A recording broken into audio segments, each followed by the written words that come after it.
నమస్కారం. నా మనసులోని కొన్ని భావనల్ని మీతో పంచుకోవాలని నా ఈ ప్రయత్నం. అంతం ఆరంభానికి నాంది. మరణం ఒక జననానికి పునాది. గత కథనం ఒక నూతన జీవనానికి ఆరంభం. ఈ వాక్యాలు మనకి వినటానికి వింతగా, ఒకదానికి ఒకటి వ్యతిరిక్తంగా అనిపిస్తాయి. చరిత్రలో కొన్ని సాక్ష్యాధారాలు మనం గమనిస్తే అపురూపమైన కొన్ని సత్యాలు మనకి బోధపడతాయి. ప్రత్యేకంగా మహాభారతంలో వీటి ప్రస్తావన విలక్షణంగా ఉంటుంది. అటువంటి విలక్షణ లక్షణాలు కలిగినటువంటి పాత్ర బర్బరీకుడు. బర్బరీకుడు పాండవ సోదరుడైన భీమసేనుడికి మనుమడు. భీమసేనుడి కొడుకు ఘటోత్కచుడికి కొడుకు. ఇతని తల్లి పేరు మౌర్వి, అహిలావతి.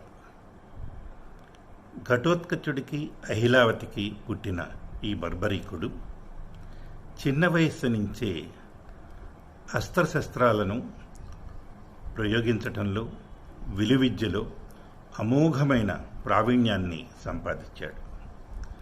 ఇతని ప్రావీణ్యాన్ని చూసి, అభినందించి, మెచ్చుకుని దేవతలు ఇతనికి ప్రత్యేకంగా 3 అత్యంత శక్తివంతమైనటువంటి బాణాలని అందిస్తారు. ఈ బాణాలు కూడా అతను చాలా యుక్తికరంగా ప్రయోగించడం నేర్చుకుంటాడు. ఇతను చాలా కుమార దశలో ఉన్నప్పుడు కురుక్షేత్ర మహాసంగ్రామం ప్రారంభమవుతూ ఉంటుంది.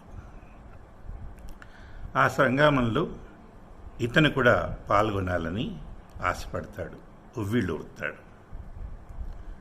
ఇతనికి ఉన్న శక్తి సామర్థ్యాలు, ఇతనికి ఉన్న దేవీ ఉపాసనా శక్తి తెలిసినవాడు ఒక్క శ్రీకృష్ణుడే.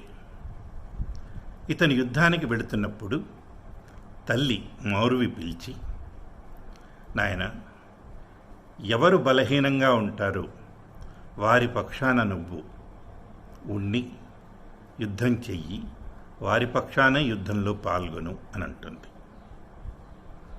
తల్లి ఆజ్ఞను శిరసవహించి అలాగే చేయటానికి తను బయలుదేరతాడు. ఇతని శక్తియుక్తులు తెలిసిన శ్రీకృష్ణుడు ఒక వృద్ధ బ్రాహ్మణుడి రూపంలో ఇతనికి ఎదురుపడి ఆపుతాడు. నాయన, 3 బాణాలే పట్టుకుని నువ్వెక్కడికి బయలుదేరావు అని అడుగుతాడు. అంటే నా దగ్గరున్న 3 బాణాలతో యుద్ధాన్ని 1 నిమిషంలో నేను సంపూర్తి చేయగలనంటాడు. అదిలా, మొదటి బాణం ఎవరెవరి శత్రువులు, వారి బలహీనతలేంటో, వారి ప్రాణాధారాలేంటో గుర్తించగలను. రెండోది, ఎవరు మంచివారు, ఎవరిని రక్షించాలో నా బాణం వారిని రక్షిస్తుంది. 3వ బాణం ఎవరు దుష్టులు, వారిని సంహరిస్తుంది. ఇలా 3 బాణాలతో నేను యుద్ధాన్ని పరిసమాప్తం చేయగలనంటాడు. నాకు నమ్మకం లేదు, చూపించమంటాడు. ఎలా? అక్కడ ఒక పెద్ద రావి చెట్టు ఉంటుంది. నీకు కనుక శక్తి ఉంటే ఈ రావి చెట్టుకున్న ఆకులన్నింటినీ ఒక బాణంతో కూల్చివేయమంటాడు. ఇతను అలాగే ప్రయోగిస్తాడు. ప్రతి ఆకు మీద ఈ బాణం తన గుర్తుని అందించి ఆకులన్నింటినీ పడగొట్టి చివరగా వచ్చి శ్రీకృష్ణుడి రూపంలో ఉన్నటువంటి ఆ బ్రాహ్మణుడి పాదం దగ్గర ఆగుతుంది. అప్పుడు బర్బరీకుడు, అయ్యా, మీ పాదం కింద ఒక ఆకు ఉండిపోయింది, మీరు పాదం జరిపితే అది కూడా కొట్టేస్తానంటాడు. అది గ్రహిస్తాడు, పాదం జరుపుతాడు. బాణం ఆ ఆకుని కూడా నాశనం చేస్తుంది. దీనివల్ల శ్రీకృష్ణుడికి అతని శక్తి పూర్తిగా అర్థమవుతుంది. ఆయనకు అర్థం అవ్వక కాదు, ప్రపంచానికి తెలుస్తుంది. దీనివల్ల ఉత్పన్నమయ్యేటువంటి విపరీత పరిణామాలను అతను అర్థం చేసుకుంటాడు. బర్బరీకుడు గనక యుద్ధంలో పాల్గొంటే ఏ పక్షాన తను యుద్ధం చేస్తే ఆ పక్షం ఒక్క క్షణంలో బలమైన పక్షంగా మారిపోతుంది. మరో ఎదురుగుండా ఉన్న పక్షం బలహీనమవుతుంది. కాబట్టి ఆ పక్షం వైపు ఇతను వెళ్ళి మళ్ళీ యుద్ధం చేస్తాడు. అలా పక్షాలు మారి మారి యుద్ధం చేయటం వల్ల ఇతను కురుక్షేత్ర మొత్తం యుద్ధంలో ఇతను తప్ప ఇంకెవ్వరూ మిగలరు. ఇదే విషయాన్ని శ్రీకృష్ణుడు బర్బరీకుడికి విశదీకరిస్తాడు. అప్పుడు బర్బరీకుడికి అర్థమవుతుంది, ఆ వచ్చినవాడు బ్రాహ్మడు కాదని, అతను సాక్షాత్తు శ్రీకృష్ణ పరమాత్ముడని. చేతులు జోడించి అడుగుతాడు, స్వామి మీకేం కావాలి, నేనేమివ్వగలను అంటాడు. అంటే ఈ కురుక్షేత్ర మహాసంగ్రామానికి ముందు బలి కావాల్సి ఉంటుంది, నీ తలనే నేను బలిగా కోరుతున్నాను అంటాడు. మహావిష్ణువు అంతటి వాడే అడిగితే నేను ఇవ్వటానికి జంకుతానా, తీసుకోండి నా శిరస్సు అంటాడు. బర్బరీకుణ్ణి శ్రీకృష్ణుడు వధిస్తాడు. వధించినప్పుడు బర్బరీకుడు ఆయన్ని ఒక కోరిక కోరుతాడు.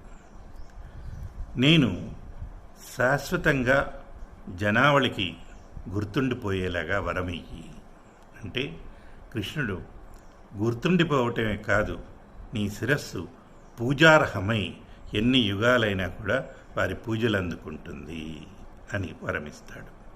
అని ఆ శిరస్సుని ఖండించి కొండ మీద పెడతాడు.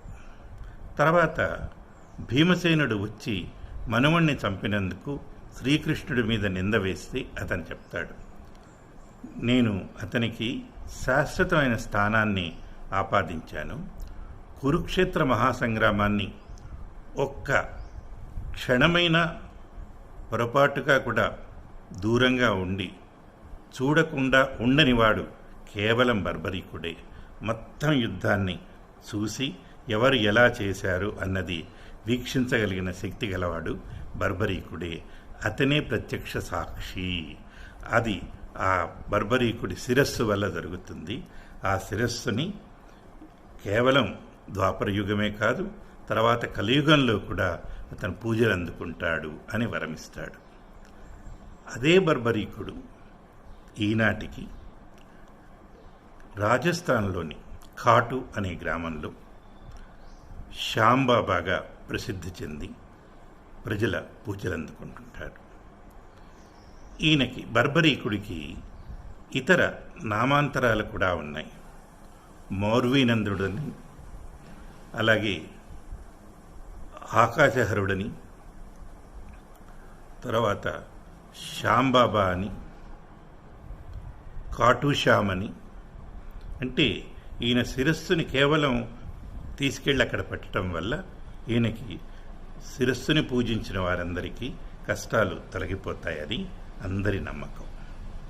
రాజస్థాన్లో జైపూర్కి కొన్ని మైళ్ళ దూరంలో ఉన్న ఈ గ్రామంలో ఈ ఆలయాన్ని ఏర్పాటు చేశారు. 11వ శతాబ్దంలో పెద్ద ఆలయం కట్టి అక్కడి నుంచి పూజలు, వేడుకలు, ఉత్సవాలు నిర్వహిస్తూ వస్తున్నారు. అక్కడ ప్రజలందరి నమ్మకం, ఈ శ్యాంబాబా ఎవరినైతే ఆశీర్వదిస్తారో వారికి విజయాలే తప్ప అపజయాలు ఉండవు అని. ఆనాటి నుంచి ఈనాటి దాకా ఈయనని శ్యాంబాబా అని, కాటూశ్యామని, ఆకాశభైరవని, తర్వాత మౌర్వీనందరుడని పేర్లతో పిలుస్తూ కొలుస్తారు. ఈయనని కొలవటంలో ప్రత్యేకత ఏంటంటే శిరస్సు మట్టుకే ఉంటుంది. వారికి కొలమానంగా తమ భక్తి మేర భక్తులు తమ కానుకలు సమర్పిస్తారు. ఈ చరిత్రంతా కూడా మనకి ఎందుకు ఉపయోగపడుతుందంటే, అపారమైన విలు సంపద, ధైర్యము, దేవీభక్తి ఇవన్నీ ఉన్న అన్నిటికీ మించి బర్బరీకుడికి ఉన్న గుణం తను త్యాగానికి సిద్ధపడటం. తను చేసిన త్యాగం వల్ల చరిత్రలో శాశ్వతమైన స్థానాన్ని పొందాడు. దీనికి ఒక చిన్న ఉపకథ కూడా పూర్వం చెప్తారు.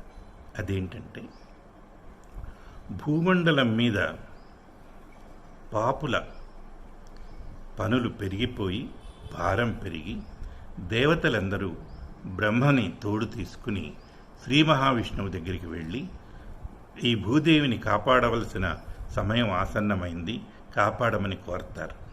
అప్పుడు విష్ణువు నేను ద్వాపరయుగంలో మానవ అవతారంలో వస్తాను అని చెప్తే అక్కడే ఉన్న యక్షుడు దీనికి మహావిష్ణువు ఎందుకు, నన్ను పంపిస్తే నేను ఒక నిమిషంలో వీళ్ళందరినీ సంహరించి వస్తాను కదా అంటాడు. అతని మాటల్లోని వ్యంగ్యానికి బ్రహ్మ కోపించి ఆయనకి శాపమిస్తాడు. నువ్వు మానవుడై పుట్టి శిక్షణ అనుభవించుంటే, అయ్యా నా ఉద్దేశం అలా కాదు అని ఈయన వేడుకున్నప్పుడు, నీకు వరమిస్తున్నాను, అదే రూపంలో నీకు శాశ్వతమైన కీర్తి లభిస్తుంది, అప్పటిదాకా నువ్వు వేచి ఉండంటాడు. ఆ యక్షుడే బర్బరీకుడై పుట్టాడు. బర్బరీకుడై పుట్టటమే కాక దేవీ భక్తిని, విలువిద్యని, అపారమైనటువంటి ధైర్య సాహసాల్ని సొంతం చేసుకుని వీటితో పాటు త్యాగధనాన్ని కూడా తను పోగేసుకున్నాడు. కురుక్షేత్ర మహాసంగ్రామం కోసం, మానవ సంక్షేమం కోసం తనను తాను త్యాగం చేసుకున్నాడు. ఆ త్యాగ ఫలితమే ఆయనకు చరిత్రలో శాశ్వతమైన స్థానాన్నిచ్చి పూజా స్థానాన్ని అందించింది. అతను దేవుడై అందరికీ ఆశీర్వచనాలు ఇచ్చి ఆదుకునే స్థాయికి వెళ్ళాడు. ఈ కథ మనకి ఎందుకు ఉపయోగపడుతుంది అంటే, మనకున్న శక్తి సామర్థ్యాలు, సంపదలు, ధైర్యం, శక్తియుక్తులు ఇవన్నీ కూడా మానవ సంక్షేమానికి ఉపయోగించేటప్పుడు అవసరమైతే మనల్ని మనం త్యాగం చేసుకునేందుకు సిద్ధపడాలి. కొవ్వొత్తిలాగా, దీపంలాగా, ఆవు నెయ్యితో వెలిగించిన దీపం తనను తాను జలింపజేసుకుంటూ తనకి ఆధారభూతంగా ఉన్న ఆవు నేతిని కరిగించుకుంటూ వెలుగుని ప్రసాదిస్తుంది. ఆ వెలుగు ఉన్నంతకాలం దీపం మనకి గుర్తుగా ఉంటుంది. మనకి చీకటిని పారద్రోలి వెలుగు చూపించి దారి చూపిస్తుంది. అది కేవలం మహనీయులకు మాత్రమే సాధ్యం. అటువంటి మహనీయుడు బర్బరీకుడు. ఇటువంటి బర్బరీకుడి చరిత్ర మనందరికీ మార్గదర్శకం, ఆదర్శనీయం. మనం మహాభారతం వంటి ఆదికావ్యాన్ని చదువుకున్నప్పుడు దానిలోని చిన్న పాత్రగా చరిత్రలో ఒక నక్షత్రంలాగా మెరిసి అలాగా వినీలాకాశంలో నిలిచిపోయిన ఈ పాత్ర గురించి తెలుసుకుంటే మనం మనకున్న కొద్దిపాటి శక్తి సామర్థ్యాలతో సమాజానికి ఏ విధంగా ఉపయోగపడగలమో అర్థమవుతుంది. మనకి ఎటువంటి శక్తి సామర్థ్యాలున్నా అవి క్రియాత్మకంగా, కళాత్మకంగా, ఆర్థికపరంగా, రాజనీతిపరంగా ఏ శక్తి సామర్థ్యాలున్నా వాటిని ఉపయోగించి సమాజ సంక్షేమానికి, మానవ క్షేమానికి ఉపయోగించినప్పుడు మనకి సార్థకత సిద్ధిస్తుంది. అలాంటి సార్థకత కోసం మన శక్తిని, సంపదని, మనకున్నటువంటి జ్ఞానాన్ని, విజ్ఞానాన్ని వినియోగించే ప్రయత్నం చేద్దామని, తద్వారా మనం అఖండమైనటువంటి శాంతిని, ఆనందాన్ని పొందుదామని మీకు వినతి చేస్తూ, ఇది ఈనాటి భావన అని తెలియజేస్తూ మరొక భావంతో మరో రోజు మీ ముందుకు వస్తాం. అంతవరకు సెలవు. నమస్కారం.